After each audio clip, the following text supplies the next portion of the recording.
आप सभी का स्वागत है इसके टेक्निकल क्लासेस में। तो चलिए दोस्तों, आज बात करेंगे अल्टरनेटिव करंट। और इससे पिछला वाला वीडियो अगर आप लोग नहीं देखे हैं तो प्लेलिस्ट में जाकर के वहाँ से चेक कर लीजिए, आप लोगों को वीडियो मिल जाएगा। क्योंकि आज पार्ट 2 होगा, ठीक है ना। पार्ट 1 करा चुके हैं, आज पार्ट 2 होगा। तो आप लोग वीडियो में इन तक जरूर बने रहिएगा। साथ ही साथ एक आवश्यक सूचना, आप लोग अगर कोई भी टेक्निकल गवर्नमेंट एग्जाम का तैयारी कर रहे हैं तो आप लोगों के लिए वीडियो बहुत हेल्पफुल होने वाला है।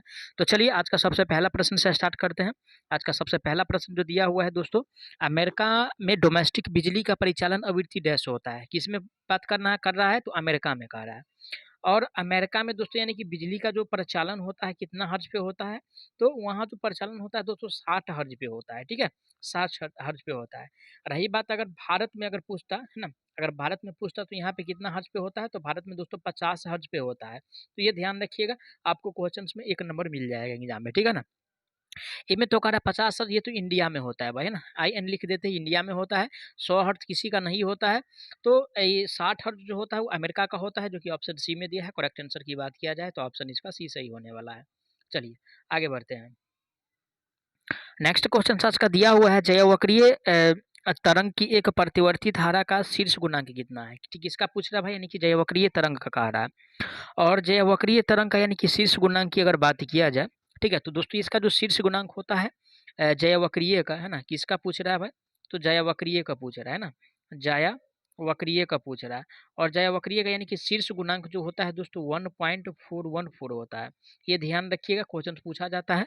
रही बात अब फॉर्म फैक्टर कितना होता है, तो दोस्तों यानी कि फॉर्म फैक्टर का जो वैल्यू होता है 1.11 होता है, ठीक है ना। कितना होता है, 1.11 होता है, ठीक है ना। तो ऑप्शन किस में दिया है, 11.1 जो दिया हुआ है, तो इतना तो नहीं होता है भाई। जब वक्रीय तरंग का प्रतिवर्ती धारा ये जो होता है 1.414 होता है, जो कि ऑप्शन बी में दिया है। करेक्ट आंसर की बात किया जाए तो ऑप्शन इसका बी सही हो जाएगा। चलिए आगे बढ़ते हैं। अगला प्रश्न आज का दिया है, एक संतुलित अस्टार संयोजित परिपथ में अनाविष्ट अनाविष्ट का मतलब क्या हुआ, अनाविष्ट का मतलब यानी कि न्यूट्रल हुआ, ठीक है ना। न्यूट्रल तार में धारा प्रवाहित होता है जब असंतुलित है, ठीक है। क्या करें, यानी कि असंतुलित के केस में जो धारा प्रवाहित होता है उसके बारे में बताना है। और इसका जो फॉर्मूला होता है दोस्तों क्या होता है, तो दोस्तों यानी कि आई एन बराबर यानी कि आई आर, ठीक है, प्लस में आई वाई होता है और प्लस में यानी कि आई बी होता है। चलिए ऑप्शन पढ़ लेते हैं। ए में तो कह रहा है कि आई एन बराबर आई आर तो दिया है, लेकिन माइनस आई वाई दिया है, तो माइनस नहीं होता है, प्लस आई वाई होता है, ठीक है। तो पहला ऑप्शन गलत हो गया। बी में इसमें भी तो यानी कि माइनस वाला ही है, तो ये भी यानी कि सही होने वाला है नहीं।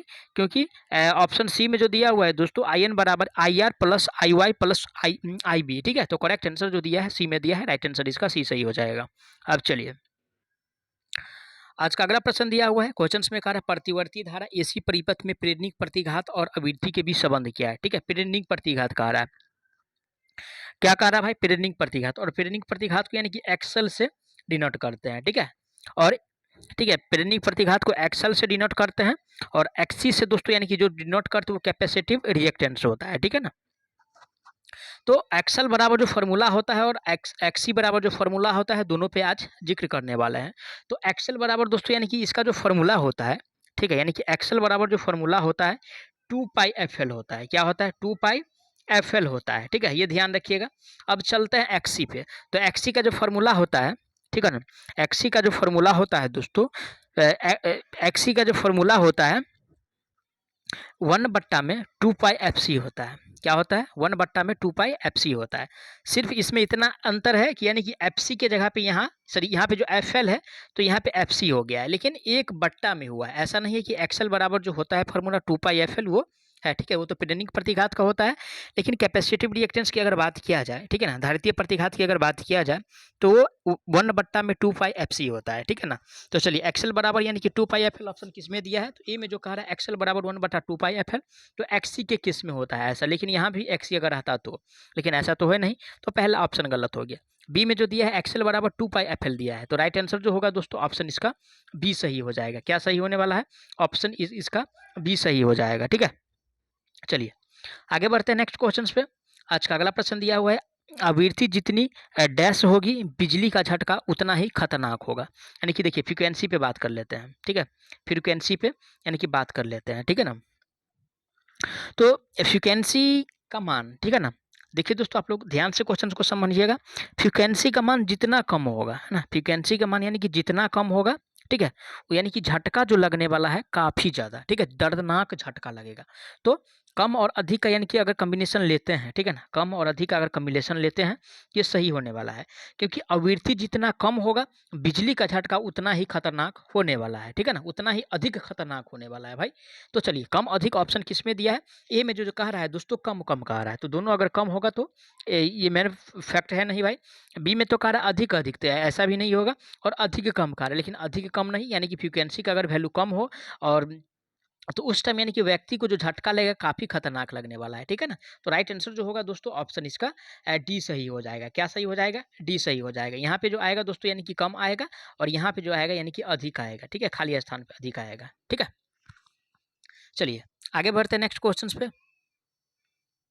अगला प्रश्न पे बात कर लेते हैं। आज का अगला प्रश्न दिया हुआ है, तीन कला डेल्टा संयोजित यानी कि शुद्ध प्रतिरोधक परिपथ में शक्ति निम्न में से किस विकल्प द्वारा दर्शाई जाती है? किस में कह रहा है दोस्तों? यानी कि तीन कला में कह रहा है, यानी कि थ्री फेज में, और वो भी डेल्टा कनेक्शन में। और दोस्तों यानी कि थ्री फेज में डेल्टा कनेक्शन में जो शक्ति को दर्शाते हैं, ठीक है ना, इसका जो फॉर्मूला होता है, रूट के अंदर थ्री VL और IL होता है। क्या होता है? रूट के अंदर थ्री VL IL होता है, जो कि ऑप्शन ए में दिख रहा है। राइट आंसर की बात किया जाए तो ऑप्शन इसका ए सही हो जाएगा, ठीक है। चलिए आगे बढ़ते हैं। नेक्स्ट क्वेश्चन इसका दिया हुआ है, भारी तीन फेज मोटर वाले औद्योगिक उपभोक्ताओं को एक डैश आपूर्ति प्रणाली प्रदान की जाती है, ठीक है, यानी कि औद्योगिक में कह रहा है, ठीक है ना। किस में कह रहा है दोस्तों? औद्योगिक में कह रहा है ना। और जो प्रश्न दिया रहता है ना, जो दिया रहता है उसको ध्यान से देखना है, और उसके बाद जो है हल करना है, ठीक है ना। तो औद्योगिक में दोस्तों जो सप्लाई देते हैं, उसमें यानी कि कितना फेज होता है, कितना न्यूट्रल होता है, उसके बारे में बताना है। तो यानी कि फेज की संख्या पर पहले बात कर लेते हैं। जो फेज जो होता है वो तीन होता है, और वो तीन तार के द्वारा, है ना, तीन फेज और तीन तार के द्वारा यानी कि सप्लाई किया जाता है, ठीक है ना। ऑप्शन किस में दिया हुआ है? तो ऑप्शन ए में दिया है। राइट आंसर की बात किया जाए तो ऑप्शन इसका ए सही हो जाएगा, ठीक है। अब चलिए अगला प्रश्न आज का दिया हुआ है, क्वेश्चन में कह रहा है, एक संतुलित स्टार संयोजित परिपथ में न्यूट्रल तार में डैश धारा होता है। किस में कह रहा है दोस्तों? यानी कि संतुलित में कह रहा है ना, संतुलित में कह रहा है। तो इसे कल भी शायद यानी कि कल वाला पार्ट में जो वीडियो हुआ था तो उसमें भी जिक्र किए थे कि संतुलित और असंतुलित के केस में क्या होने वाला है, ठीक है। संतुलित और एक असंतुलित, ठीक है, असंतुलित के केस में क्या होने वाला है। तो देखिए दोस्तों, अगर संतुलित है, ठीक है ना, अगर संतुलित है तो न्यूट्रल से होकर जो धारा प्रवाहित होगा वो बिल्कुल यानी कि शून्य होने वाला है। मेरा कहने का मतलब ये हुआ कि अगर संतुलित है तो यानी कि न्यूट्रल से धारा शून्य प्रवाहित होगा। अगर असंतुलित है तो कुछ धारा जो है यानी कि न्यूट्रल से होकर भी प्रवाहित होता है, ये ध्यान रखिएगा। अगर क्वेश्चंस में उल्टा करके आपसे पूछ दे, यहाँ पे संतुलित दिया है, इसी को अगर इसमें अगर जोड़ दिया जाएगा, यहाँ पे आंसर जो होगा यानी कि ऑप्शन भी वहाँ पे बदल जाएगा। ऐसा नहीं कि सेम यही ऑप्शन रहेगा, ऑप्शन भी वहाँ पे बदल जाएगा, तो वहाँ पे ये टिक करना है। लेकिन यहाँ पे जो आंसर होने वाला है दोस्तों, यानी कि न्यूट्रल से जो करंट प्रवाहित होता है वो शून्य होता है, जो कि ऑप्शन बी में दिया है। करेक्ट आंसर की बात किया जाए तो ऑप्शन इसका बी सही होने वाला है, ठीक है। चलिए आगे बढ़ते हैं, अगला प्रश्न पे चलते हैं। आज का अगला प्रश्न दिया हुआ है, प्रतिवर्ती धारा AC परिपथ में धारित्व प्रतिघात और आवृत्ति के बीच का संबंध निम्नलिखित विकल्पों में से किसके द्वारा दर्शाया जाता है, ठीक है। क्या कह रहा है दोस्तों? यानी कि धारिता और प्रतिघात। तो धारिता प्रतिघात को एक्सिस से सूचित करते हैं, और प्रेरणिक प्रतिघात को यानी कि एक्सल से सूचित करते हैं। तो एक्सल बराबर तो इससे पहले पढ़े हैं कि 2πfl होता है, ठीक है। क्या होता है? 2πfl होता है। लेकिन XC बराबर भी पढ़े हैं कि 1/2πfc होता है ना, 2πfc होता है, ये भी पढ़े हैं। लेकिन यहाँ पे क्वेश्चंस फिर से आ गया है, तो छोड़ना नहीं है, क्योंकि रिपीट होता है क्वेश्चंस। तो ए में जो कह रहा है दोस्तों, XC बराबर यानी कि 5FC, तो 5FC नहीं होने वाला है भाई। तो XC बराबर 2πfc नहीं होता है, ठीक है ना, या तो ऐसा तो नहीं होता है ना। XC बराबर 4πfc होता है। ये जो होता है दोस्तों, XC बराबर 1/2πfc होता है, जो कि ऑप्शन डी में दिया है। राइट आंसर जो होने वाला है इसका डी सही हो जाएगा, क्योंकि धारिता प्रतिघात का जो फॉर्मूला होता है उसको सबसे पहले यानी कि XC से सूचित करते हैं, और XC बराबर जो होता है 1/2πfc होता है, ठीक है। चलिए अगला प्रश्न पे चलते हैं। आज का अगला प्रश्न दिया हुआ है, तीन फेज तार संयोजित विशुद्ध प्रतिरोधक परिपथ की शक्ति निम्नलिखित में से किसके द्वारा दर्शाई जाती है ना, यानी कि पावर को जो दर्शाते हैं उसका मेन फॉर्मूला क्या है भाई, वो भी यानी कि तीन फेज में, ठीक है ना। यानी कि थ्री फेज में जो शक्ति को दर्शाया जाता है दोस्तों, मेनली रूप से यानी कि कैसे दर्शाते हैं, तो रूट के अंदर थ्री लाइन वोल्टेज और लाइन करंट के से दर्शाया जाता है, ठीक है ना, ये ध्यान रखिएगा। तो ऑप्शन किस में दिया हुआ है ऐसा, तो ऑप्शन ए में जो कह रहा है दोस्तों, लाइन वोल्टेज और लाइन करंट का बट्टा √3, तो ये तो नहीं होता है भाई, line voltage into phase voltage. अगर ये रहता सिर्फ, ठीक है, 3 VPH रहता और IPH रहता तो ये आंसर होने वाला था, लेकिन यहाँ ऐसा तो यह है नहीं, रूट के अंदर है, तो ऑप्शन बी भी नहीं होगा, ना ऑप्शन सी होगा। राइट आंसर जो होगा दोस्तों ऑप्शन डी सही होने वाला है, क्योंकि डी में जो दिया हुआ है रूट के अंदर जो दिया हुआ है 3 और VLIL दिया हुआ है, ठीक है। चलिए अगला प्रश्न पे चलते हैं। आज का अगला प्रश्न दिया हुआ है, एक चक्र को पूरा करने के लिए प्रतिवर्ती धारा द्वारा लिए गए समय को क्या कहते हैं, ठीक है, यानी कि एक चक्र को पूरा करने के लिए करने में लिया गया समय को क्या कहेंगे। देखिए क्या होता है, पहले यानी कि पॉजिटिव हाफ साइकिल पे वर्क करता है AC, उसके बाद ये निगेटिव हाफ साइकिल, ठीक है, तो ये पूरा ये कंप्लीट किया, ठीक है, तो इसको क्या कहेंगे भाई, है ना, इसको क्या कहेंगे, ठीक है। तो देखिए दोस्तों, यानी कि इसको जो कहा जाता है वो प्रतिवर्ती धारा का यानी कि काला अवधि है। क्या है भाई, तो काला अवधि है, ठीक है ना, काला अवधि है भाई, ठीक है ना। तो ऑप्शन ए में जो कह रहे हैं यानी कि आवृत्ति, तो फ्रीक्वेंसी तो इसको कहेंगे नहीं, ठीक है ना। इसको प्रतिवर्ती धारा यानी कि अल्टरनेटिव करंट का यानी कि काला अवधि है, जो कि ऑप्शन बी में दिया है। राइट आंसर की बात किया जाए तो ऑप्शन इसका बी सही होने वाला है। अब चलिए भैया अगला प्रश्न पे चलते हैं। देखिए अगला प्रश्न दिया हुआ है, क्वेश्चंस में कह रहा है 3 फेज स्टार संबंधित परिपथ के लिए, है ना, यानी कि 3 फेज स्टार संबंधित परिपथ जो होता है उसके लिए क्या क्या शर्तें हैं भाई, है ना। तो उस पे यानी कि चलिए उस पे यानी कि जिक्र करते हैं।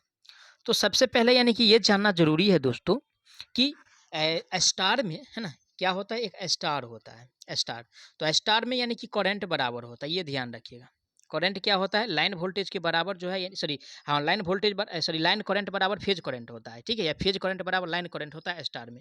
लेकिन डेल्टा के केस में दोस्तों यानी कि वोल्टेज बराबर होता है, डेल्टा में लाइन वोल्टेज बराबर फेज वोल्टेज होता है, लाइन वोल्टेज बराबर यानी कि फेज वोल्टेज होता है, ये ध्यान रखिएगा। लाइन वोल्टेज बराबर फेज वोल्टेज होता है डेल्टा में, लेकिन स्टार में यानी कि लाइन करंट बराबर फेज करंट होता है। यहाँ पे अगर वोल्टेज की बात किया जाए तो √3 इंटू फेज वोल्टेज के बराबर होता है। यहाँ पे यानी कि करंट की अगर बात किया जाए तो √3 इंटू लाइन करंट के बराबर होता है। तो ये सब ध्यान रखिएगा। बस इससे यानी कि 4 डाटा है, 4 डाटा को याद रखिएगा। एक डाटा यानी एग्जाम में फंसेगा ही फंसेगा, चाहे कोई भी स्थिति में हो जरूर फंसता है। तो देखिए दोस्तों, यानी कि स्टार में जो होता है लाइन करंट बराबर फेज करंट होता है, जो कि ऑप्शन बी में दिया है। राइट आंसर की बात किया जाए तो ऑप्शन इसका बी सही हो जाता है, ठीक है। क्या सही हो जाता है, बी सही हो जाता है। जबकि लाइन वोल्टेज बराबर फेज वोल्टेज जो होता है दोस्तों, ये डेल्टा के केस में होता है, लेकिन इसमें तो स्टार में पूछ रहा है, तो स्टार वाला ये तो ऑप्शन पहला होगा नहीं, इसीलिए राइट आंसर ऑप्शन इसका बी सही हो गया, ठीक है। अब चलिए अगला प्रश्न आज का दिया हुआ है, क्वेश्चंस में कह रहा है कि परिपथ AC हो या DC, किसी इलेक्ट्रॉनिक कंपोनेंट से प्रवाहित धारा का परिणाम घटने से प्रभावी सबसे प्रभावी होता है, ठीक है, यानी कि अगर परिमाण उसका घटता है तो सबसे प्रभावी क्या होता है भाई, उसके बारे में बताना है। तो देखिए दोस्तों, सबसे प्रभावी जो होता है वो प्रतिरोधक होता है, यानी कि रेसिस्टर होता है। क्या होता है, रेसिस्टर होता है। ऑप्शन किस में दिया है, ए में तो कह रहा है इंडक्टर, तो इंडक्टर तो होता नहीं है भाई, ये प्रतिरोधक होता है, जो कि ऑप्शन बी में दिया है। करेक्ट आंसर की बात किया जाए तो इसका बी सही हो जाएगा। चलिए आगे बढ़ते हैं। अगला प्रश्न आज का दिया हुआ है, क्वेश्चंस में कह रहा है कि एकल सरल कैपेसिटर में 2 प्लेट होती है जो निम्नलिखित द्वारा पृथक होती है। देखिए ये क्या है, समझिएगा, ध्यान से समझिएगा, है ना। ये इस पर पॉजिटिव चार्ज समझ लीजिए और इस पर यानी कि नेगेटिव चार्ज समझ लीजिए। अंदर रहता है इस समय नेगेटिव चार्ज, इस पर पॉजिटिव चार्ज रहता है। तो इसके बीच एक यानी कि सेपरेटर यूज करते हैं, ठीक है। क्या सेपरेटर यूज करते हैं, जो परावैद्युत हो, ठीक है, परावैद्युत हो, क्या हो, एक मिनट, परावैद्युत हो, ठीक है ना, परावैद्युत हो। परावैद्युत का मतलब क्या हुआ, इससे यानी कि इस साइड से इस साइड यानी कि धारा का प्रवाहित नहीं होता हो, ठीक है। अगर होगा तो क्या होगा, यानी कि शॉर्ट हो जाएगा, ठीक है। तो यानी कि परावैद्युत जो रखते हैं दोस्तों, वो इंसुलेटेड पदार्थ रखते हैं, जिससे धारा का यानी कि प्रवाह जो है नहीं होता है। तो राइट आंसर जो होगा दोस्तों, ए में तो खरा प्रतिरोध है, तो ये तो चालक है भाई, इसको तो नहीं रखेंगे, ना प्रेरक इंडक्टर को रखेंगे, ना कंडक्टर को रखेंगे, ठीक है। लेकिन इसको यानी कि रख सकते हैं, परावैद्युत को रखा जाता है, 2 कैपेसिटर प्लेट के बीच रखा जाता है। तो राइट आंसर जो होगा ऑप्शन इसका सी सही हो जाएगा, ठीक है ना। अब चलिए आगे बढ़ते हैं नेक्स्ट क्वेश्चंस पे।